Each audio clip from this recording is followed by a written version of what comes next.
Presented the budget in accordance with the city charter by close of business yesterday. Today, of course, the press conference is being held, to listen to the budget message for the 2014 budget. I want to thank you for coming. Let's go. 2014 budget message is different than any budget of the past due to the challenges all municipal leaders are now forced to address, which are complicated and very different from the past. In addition to the significant, if not daunting, issues local elected executive branch officials face across the state, we in the city of Kingston are forced to overcome even more. Not only do we have to deal with the impacts of a slowly recovering national, state, and regional economy, a statewide unfunded mandate crisis, repair and/or rebuilding our infrastructure in areas throughout the city, and round out from Hurricanes Irene and Sandy, but we must also deal with the loss of $750,000 plus sales tax revenue because of Assemblyman Kevin Cahill's inaction to sponsor legislation in the New York State Legislature to pass the 1% sales tax extension for Ulster County. Simply put, the legislative inaction by Assemblyman Cahill exacerbates the already complicated problems our city must address, such as infrastructure repair and addressing quality of life, all necessary for economic development in our city. It's also important to note our city is the only city throughout the state in such a precarious financial situation. The public should note all other counties throughout the state have received the sales tax extension, but Ulster County, resulting in a substantial loss to our city of $750,000 of necessary revenue for moving our city forward. Further, the taxpayers and all residents of our city must know that Assemblyman Cahill made unequivocal public statements over the loss for weeks that our city could and should be able to deal with a loss of $750,000 in sales tax revenue for at least one quarter because the city's budgeted expenditures could allow for such a loss in revenue. In addition, Assemblyman Cahill stated we should, quote, tighten our belts, end quote. The statements of Assemblyman Cahill reflect a total disconnect from the financial circumstances taxpayers now face. The financial realities taxpayers deal with and pay for are for unfunded mandates and contractual expenditures for personnel and employee benefits and safety net expenditures. Currently, 87.99% of the 2014 budget, I have no discretion in spending. It's all unfunded mandates and contractual expenditures. 88%, you might as well say, people. And there's a chart in this as you go forward in the back as we move on. Unfortunately, Assemblyman Cahill is disconnected from our city budget process. Further, Assemblyman Cahill is part of the majority of the New York State Legislature who passed legislation requiring the county to take over 21% of additional safety net costs. The Assemblyman also voted in favor, with his colleagues, of a 30% increase in social service spending throughout the state. I agree, it is a responsibility for our state to help those in need. But the financial cost to do this should not be borne solely by local taxpayers, should not be borne by local taxpayers solely. The support of both initiatives by Assemblyman Cahill unequivocally demonstrates how out of touch he and his colleagues are with the taxpayers of the city, county, and throughout the state. In short, it is respectfully submitted that such statements and action taken by Mr. Cahill and his colleagues in Albany are misplaced and demonstrate a lack of knowledge of the city budget process and expenditures necessary for providing services and to pay for unfunded mandates. I would recommend Assemblyman Cahill and his colleagues in the New York State Legislature speak to all former property owners, homestead and non-homestead, who have had their properties foreclosed upon for non-payment of their taxes prior to passage of additional unfunded mandates. Further, I would suggest the Assemblyman address the hardship to be imposed upon local businesses, mom and pop businesses in other words, people, who will be responsible for adjusting their quarterly sales tax collection. Should business not take the corrective action required, fine and penalty shall be applicable. Also, this hardship affects employees who depend on tips to supplement their wages. The less sales tax imposed translates into a financial loss for these hard-working employees, many of whom work second jobs to make ends meet. I'd like to also note, which isn't in your handout here today, I've received thus far 2 phone calls from Governor Andrew Cuomo's representative in regard to the following. The governor's office is looking very closely at the impact of what I just said on local businesses, who are going to be required to make their adjustments during the quarter, that they have to make the adjustment of 1% less. Also, the governor is looking very closely about how the city can make up, if you will, for the $750,000 loss that we sustained because of the Assemblyman's inaction. So I want to thank Governor Andrew Cuomo's office for at least being concerned about the taxpayers in the city of Kingston, unlike, unfortunately, the Assemblyman, who I have not heard from, since this all occurred. Managing city finances and generating revenue. In preparation of the 2014 budget, my administration has presented another transparent, accountable, and modified zero-based budget. As with the 2013 budget, the city controller and I have reviewed each budget line item and required each department head to justify all proposed spending. Due to the refinancing of the city's long-term debt service, savings from cuts in 2013 budget, monitoring overtime and the purchase of equipment, supplies and professional services, i.e. consultants, we have been able to achieve savings which have had a positive impact on the city's 2014 budget. You will see that as you move ahead in this presentation, that we've saved approximately $250,000 in savings from the 2013 budget going forward from the 2014 budget, which was necessary, as you're going to see when we get into the actual numbers of the budget. Further, because the controller took such actions, department heads have diligently modified and capped expenditures, and all our employees are doing more with less. The city maintains an A1 Moody's rating, which helps the city borrow at low interest rates, currently at 0.06%. If I'm wrong, I'm certain that Mr. Toohey, our controller, will correct me. 0.06. That's like free money, people, for infrastructure and capital equipment purchases. Obviously, this is very positive for our city. The lower interest rate for bonding of capital projects and equipment permits lower costs to our city for addressing infrastructure and quality of life which facilitate economic development. Unfortunately, given the loss of $750,000 plus of sales tax revenue, and therefore the necessity of the withdrawal of $775,000 from the fund balance, maintaining the city's strong Moody's rating and low bond interest rates will not be easy. Also, due to the loss of sales tax revenue, we had to reprioritize capital bond projects and capital equipment purchases. Contingent upon the restoration of the 1% sales tax extension, we will revisit departmental requests for additional capital projects and equipment. We actually had, if I recall, $2 million, almost, I think it was between 2 and 3, that were requested from department heads for capital bond projects and capital equipment purchases. So as you can see, this situation required, as I stated earlier, to reprioritize our bond spending accordingly for projects and also for equipment.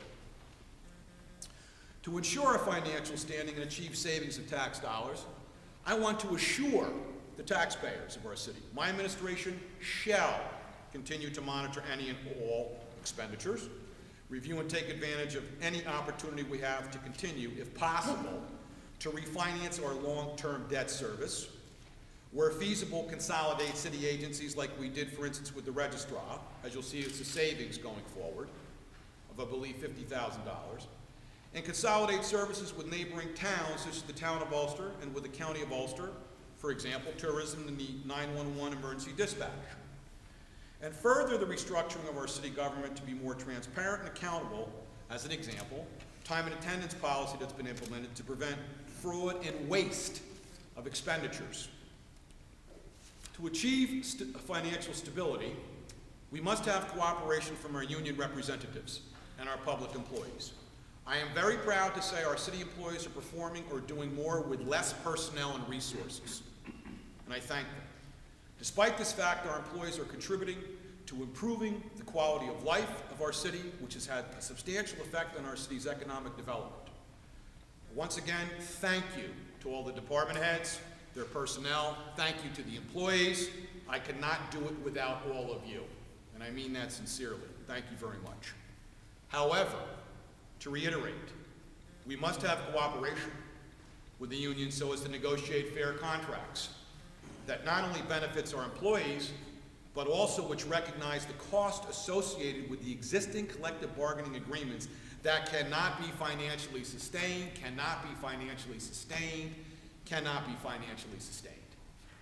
In short, in contract negotiations with the unions, we have to address operational, work schedules, manning clauses, and employee benefits like health insurance, retirement costs, time and attendance, and stipends that are all very costly, as you'll see with the chart we have out. You're also going to discern, with additional information that follows in this presentation, that 76 cents of every tax dollar is for personnel and employee benefits. 76 cents.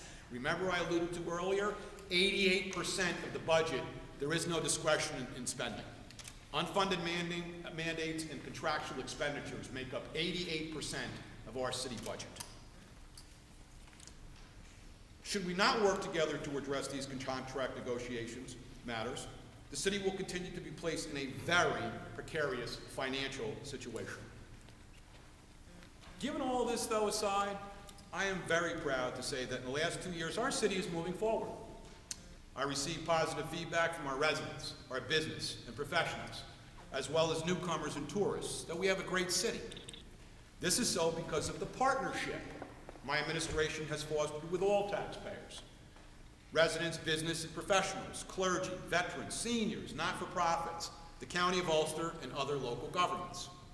It is imperative we continue the partnership with all stakeholders to facilitate economic development and expand the commercial tax base. We must continue to aggressively market our city as a cultural tourist destination. The city benefited in 2013 from a plethora of events which drew potential new residents and business to our city and provided necessary sales tax revenue for our budget. Regarding economic development, I'm pleased that the agreement my administration negotiated, this was back in 2011 before I took office, with Stable and Wolftech, two reputable and profitable manufacturers to occupy the former Colony liquor site, is finally coming to be. They're moving in and they're finally moving forward, okay, at that site.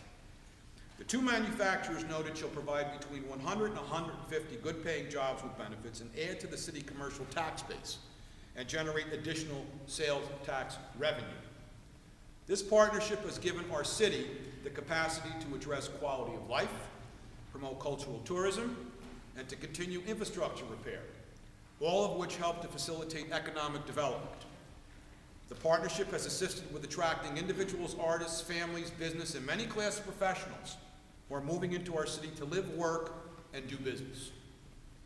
Further, as a result of this partnership, the city has been given substantial press coverage by the Wall Street Journal, New York Times, New York Post, the Daily News, WMHT in Albany, connected to PBS, National Public Radio, Fox Business News, Russian Cable News, New York State Legislative Gazette. National Geographic has recommended the Hudson Valley being one of the top 10 places to vacation, with the city of Kingston being in the county seat of the County of Ulster being part of that recommendation. In addition, we had press recently regarding our city being one of the top 10 cities for artists to live. Also, because of our history, architecture, waterfront, gateway to the Catskills, proximity to New York City, and our natural beauty, we are experiencing significant interest in our city as a venue for feature films. The state's tax credits available for post-film production has facilitated a benefit to our local 721 Media Center in Midtown and with other film production vendors. Due to the state's tax credit program and our city's amenities, there is interest by developers to establish additional film and recording studios in our city. In addition, our partnership with County Executive Michael Hine on the Golden Hill Transformational Project has resulted in not only keeping jobs in our city and providing residence for our city seniors, but also provides needed commercial tax and sales tax revenue. Thank you, Mike Hine. Also, the city's partnership with County Executive Hine's Strive project shall provide higher education opportunities for our residents and high school students. Strive shall have a multiple economic development impact when the SUNY Ulster campus proposed at the former Sophie Finn Elementary School opens on 1/1/2015.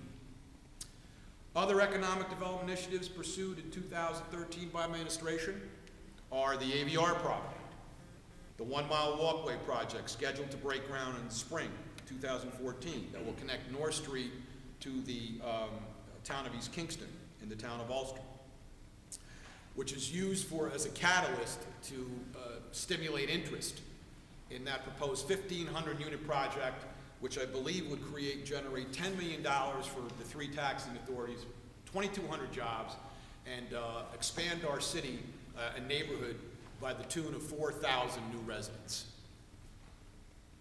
Rail trail from the Trolley Museum to the Strand to East Chester Street. Rail trail from South Wall to Rosendale. Eventually will allow you to go over the walkway over the Hudson from South Wall Street here in Kingston. With initial point of entry, this is an example of a partnership, at Rockwell Lane off Route 32 due to the partnership with Town Supervisor, Town of Ulster, James Quigley. So before we can resolve what we have to do at the entry point in Kingston on South Wall, the Town of Ulster is going to enter into a partnership where we'll actually be able to gain access with the help of Supervisor Quigley at Rockwell Lane, which is right off Route 32 here, right past the jail here, down 32, right outside of Kingston. Let's see here. Also, too, I'm pleased to say that it did have an economic development impact. We finally got cooking with the Abeale Street infrastructure streetscape. And if you haven't been down there, I would strongly suggest and encourage you do. It is really an incredible project as to how they've reconfigured with new sidewalks, curbing, and paving that Abeale Street section from Broadway all the way over, I believe, is that Hunter or Ravine? It's near Block Park, I'm sorry. And it's interesting because, as I know, the result has already been properties on that block, on the upper block down from Merle's Armadillo, have already been sold to interested developers because of that project, as to the streetscape turning out that way. We must continue to pursue development of the Uptown parking garage. If we receive no response to the RFQ for that site, we shall review why and move ahead accordingly. Interestingly enough, I met with a developer recently who indicated he can't get in the RFQ response by, I think it's November 1st.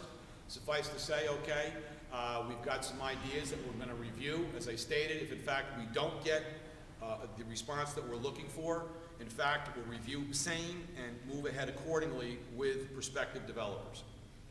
The owner and developer, Charles Blakeman, excuse me, of the Forest Meatpacking property on Dock Street, is interested in developing the parcel into mixed commercial residential hotel use. In the interim, Mr. Blackman has offered the use of the property for the city for a parking area for the Rondout District to use. The projected availability of this site, excuse me, for public parking on this site is the spring of 2014. It will be able to provide the Rondout District with so sorely needed parking, probably approximately 200 to 210 parking spots. Okay, right on the site where the old Forest Meatpacking was, for those of you who know what I'm talking about, where it is. In the summer of 2013, I proposed the BEAT, Midtown Revitalization Plan, which includes a proposed police station and hospital affiliate / medical college proposal for repurposing Kingston Hospital's campus right next door. I've been working with County Executive Michael Hine, Midtown Business and Professional Community, our KLDC, our Kingston Loan Development Corporation, City Office of Economic Development, and a developer with a credible record in healthcare projects to make the BEAT Midtown Revitalization Plan happen for our city. However, for the BEAT Midtown Uptown Rondout economic development to all happen, we must continue the partnership that has been fostered since I took office in 2012.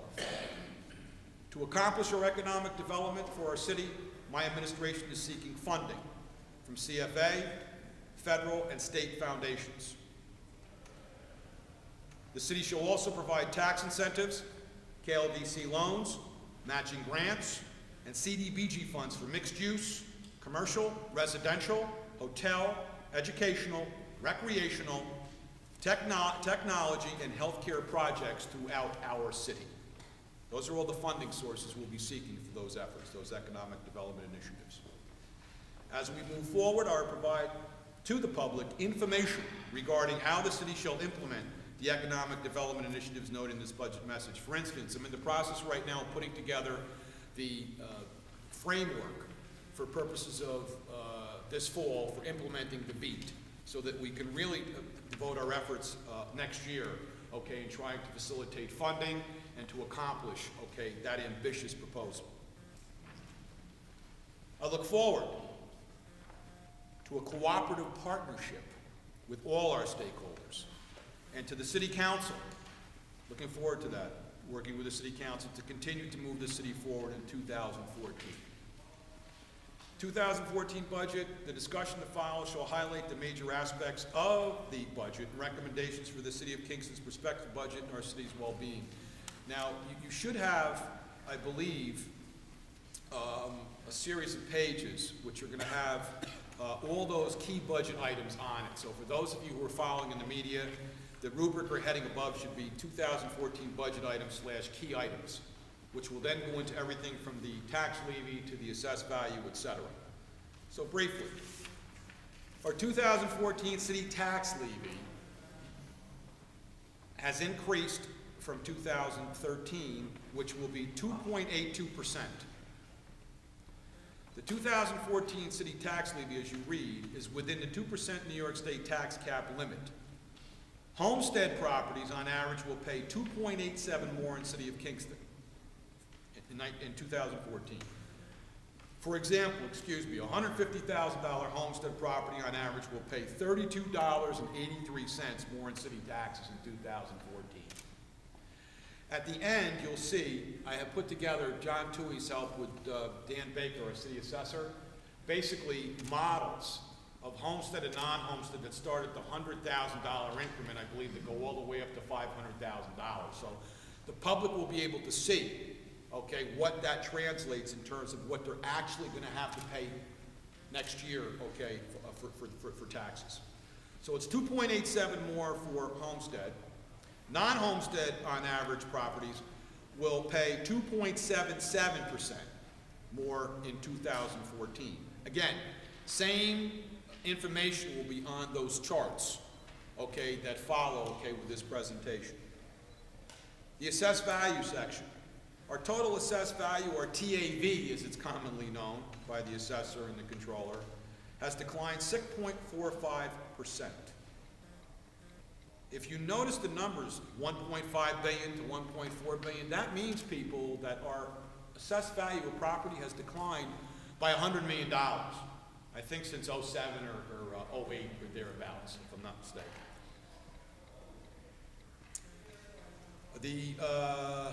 So that has declined 7.07 homestead. Non-homestead, as you can see, has declined 5.07. With respect to safety net, the safety net 2014 expenses are added to the City of Kingston tax bills are projected to drop 8% from 1.643 41,000 in 2013 to an estimated $1.5 million for 2014. Now, in 2012, people don't realize, but Mike Hine did say this in his budget message, and then in 13, we were the beneficiaries in January, and Mike kept his word. The public should understand that. Mr. Hine's proposal in 2012 was to take over 1/3 of the safety net costs effective January 1, 2013, which prevented an additional $550,000, that was an estimate, from being added to the City of Kingston tax bills in 2014. Thank you, Mike Hine. Appreciate it. And the county legislature. Due to declines in assessed value, safety net levy on city tax bills are projected to increase from $1.07 per thousand to $1.09 per thousand. The city will have 1/3 safety net taken over by the County of Ulster in 2015. Minimum estimated savings are $700,000 in 15, $700,000 in 16, and $112,000 in 17. Overall expenditures. After this page, you're going to see that there's also a chart to essentially back up these numbers. 2014,000 budget cash flow, not much different in terms of weekly spending than last year, if you were paying attention. It's still at $700,000 plus a week to turn the lights on. Bi-weekly spending is $1.4 million bi-weekly. That includes payroll and employee benefits and all expenses, excluding safety net. Health insurance per month, $588,000 per month. Health and pension as a percentage of our budget for 2014, 25%. So in response to Assemblyman Cahill's recent statements that we can lose the $750,000, that essentially it's no big deal, all we have to do is tighten our belts,